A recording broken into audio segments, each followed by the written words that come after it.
Pertanyaan pertama, ini tentang akhir-akhir ini marak terjadi kekerasan dalam rumah tangga, bahkan sampai terjadi pembunuhan dalam rumah tangga tersebut. Seperti suami membunuh istri, lalu anak membunuh orang tua. Dan ini terjadi biasanya dikarenakan hal-hal sepele, Ustadz. Dan di sini pertanyaannya bagaimana rumah tangga kita itu bisa terbebas dan terhindar dari hal semacam seperti KDRT ini. Tafadhol, Ustadz. Kita menikah untuk apa, teman-teman sekalian? Untuk bahagia. Ya. Kita menikah untuk saling mencintai. Untuk memenuhi kebutuhan. Itu tujuan pernikahan. Allah subhanahu wa ta'ala menyebutkan dalam surah Ar-Rum, وَجَعَلَ بَيْنَكُمْ مَوَدَّةً وَرَحْمَةً إِنَّ فِي ذَلِكَ لَآيَاتٍ لِقَوْمٍ يَتَفَكَّرُونَ. Allah menjadikan di antara pasangan suami istri itu rasa kasih, sayang, cinta. Emang begitu. Itu targetnya, itu tujuannya Allah SWT perintahkan. Itu yang haknya. Harusnya kita menikah untuk itu. Ya, untuk saling berkasih sayang, untuk saling merangkul, membantu, menasihati, memaafkan. Itu semua bagian daripada itu. Dan Allah mengatakan pada hal demikian itu terdapat tanda-tanda kebesaran Allah bagi kaum yang mau berfikir. Nanti syaitan yang datang untuk merusak rumah tangga itu. Tadi dikatakan misalnya seperti masalah-masalah sepele saja. Sudah cukup membuat suami istri bertengkar hanya karena egoisme, hanya karena merasa pendapatnya harus diterima, hanya karena ini dan itu misalnya. Sehingga akhirnya 2 hari, 3 hari nggak berbicara, 2 hari, 3 hari atau seminggu, bahkan sebulan, ada yang tahunan tidak terjadi interaksi biologis di antara mereka yang merupakan definisi daripada nikah al-wata' atau biologis itu sendiri. Maka syaitan menghalangi mereka dari kenikmatan-kenikmatan yang mereka bisa nikmati. Dan dengan terhalanginya kenikmatan yang halal ini, terbukalah pintu-pintu zina. Ya, orang kalau ribut rumah tangga dan akhirnya tidak terjadi interaksi biologis 2 hari, 3 hari, seminggu, 2 minggu, maka akan terbuka sekali pintu-pintu bisikan syaitan agar dia melakukan perbuatan yang haram di luar sana, baik untuk laki-laki ataupun perempuan, gitu kan? Oleh karena itu kita harus hati-hati teman sekalian. Ini tujuan utama pernikahan agar kita bahagia. Kenapa harus ada KDRT? Dari mana ini? Sebagai seorang muslim tidak pernah ada perintah Allah Azza wa Jalla untuk ya melakukan kekerasan dalam rumah tangga. Apakah suami pada istrinya atau sebaliknya istri pada suaminya atau anak pada orang tua pada anak, enggak ada. Kalau ada yang mengatakan misalnya Ustaz, kan ada dalam surah An-Nisa, kalau tidak salah ayat 34-nya, yaitu Allah Subhanahu wa taala menyebutkan wallati takhafuna nusyudahunna fa'iduhun. Para istri yang kalian khawatirkan nusyudnya, pembangkangannya. Keras kepala, enggak mau dinasihatin suruh tutup aurat, enggak mau salat, enggak mau jalani kewajibannya, enggak mau. Allah mengatakan fa'iduhun. Ingatkan mereka dengan baik-baik. Gak boleh loh, ini haram loh. Nasihati dengan penuh kasih sayang, penuh cinta. Ya, dirangkul dia. Karena dia sedang dipegang loh, dirangkul oleh syaitan menuju ke neraka. Dia membangkang sama suaminya dosa besar. Kan gitu.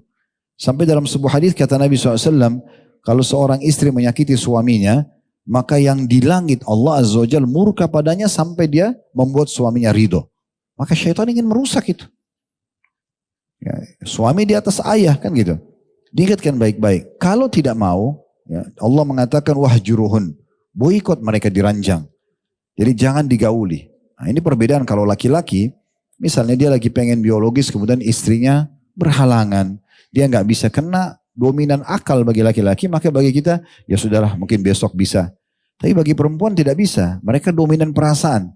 Kalau mereka sudah dandan, sudah cantik, sudah wangi, kemudian suaminya nggak sentuh, itu ada pukulan tersendiri. Ya, di sini tanda kutip pukulannya ya, artinya dia merasa kayak ada sesuatu, ada salah nih. Jadi itu makanya Allah mengatakan kita disuruh menghajar mereka, tidak menggauli mereka. Itu pun kata Nabi SAW, jangan kalian menghajar, memboikot istri kalian dari biologis itu kecuali dalam rumah. Gak boleh kita pergi tinggalkan rumah misalnya, di rumah saja. Ya. Kalau mereka tetap tidak mau, baru Allah mengatakan wadribuhun, pukul mereka. Tapi pukulan dijelaskan oleh para ulama, darbatun ghairu mubarrah, pukulan yang tidak boleh berbekas. Dalam hadis kata Nabi SAW, hindari wajah. Jangan tampar wajahnya, jangan jambak rambutnya, ditendang. Itu enggak ada. Enggak ada tujuan seperti itu dalam rumah tangga. Apalagi wanita ini mungkin di rumahnya pun ayahnya enggak pernah begitu. Masa pindah ke rumah antum kasarin, kan tidak masuk akal itu. Kan gitu. Islam tidak pernah menyuruh hal tersebut. Gitu. Apalagi ya Allah SWT melanjutkan mengatakan, fa'in ata'nakum falatabgu alaihinna sabila. Kalau para istri sudah patuh sama kalian, dari peringatan pertama tadi sudah patuh, kalau tidak mau maka pindah ke boikot misalnya ranjang. Kalau sudah patuh selesai. Allah mengatakan jangan cari-cari lagi kesalahan mereka. Gitu kan. Gak boleh. Udah selesai. Tutup buku. Ya, sudah selesai tadi masalahnya dan saya selalu sarankan semua yang menghadapi permasalahan rumah tangga jangan dinginapkan. Dikelirkan pada hari itu. Bicarakan, diskusikan berdua, ya saling pegang tangan, duduk dengan rileks, kemudian bicarakan permasalahan yang sedang ada. Yang salah minta maaf, yang benar memaafkan. Clear, buka lembaran baru. Karena ta'aruf dalam rumah tangga sedang berjalan yang sebenarnya justru setelah akad nikah sampai salah satunya meninggal. Kalau perkenalan sebelum nikah itu biografi, belum ta'aruf namanya itu. Ta'aruf itu setelah mulai akad nikah sampai salah satunya meninggal. Disinilah adaptasinya nih. Jadi yang si laki-laki terbiasa dengan pola makan, pola tidur, pola fikir. 30 tahun misalnya, anggap 30 tahun dia baru nikah. Si perempuan 25 tahun dengan pola makan, pola fikir, pola tidur. Ini mau diadaptasikan, kan butuh adaptasi. Nah di sini kita saling rangkul-merangkul. Indah sekali rumah tangga itu kalau selalu target pasangan itu bagaimana meraih pahala dari pasangannya. Membahagiakan, berkasih sayang. Dan itu perintah dalam agama. Serta kalau dia salah kita rangkul dia. Gitu kan. Bayangkan indahnya rumah tangga kalau seorang suami selalu targetnya pahala apa lagi dari istri saya. Apalagi yang bisa dia membuat dia bahagia. Hadiah kah, kasih sayang kah, perhatian kah, nasihat kah. Ya, kalau ada salah minta maaf kita maafkan. Kan itu keindahan luar biasa. Begitu juga dengan istri. Bahagia sekali rumah tangga itu kalau istri targetnya bagaimana membahagiakan suaminya, saling mengejar pahala, ya memberikan pelayanan yang terbaik dan semua itu ibadah.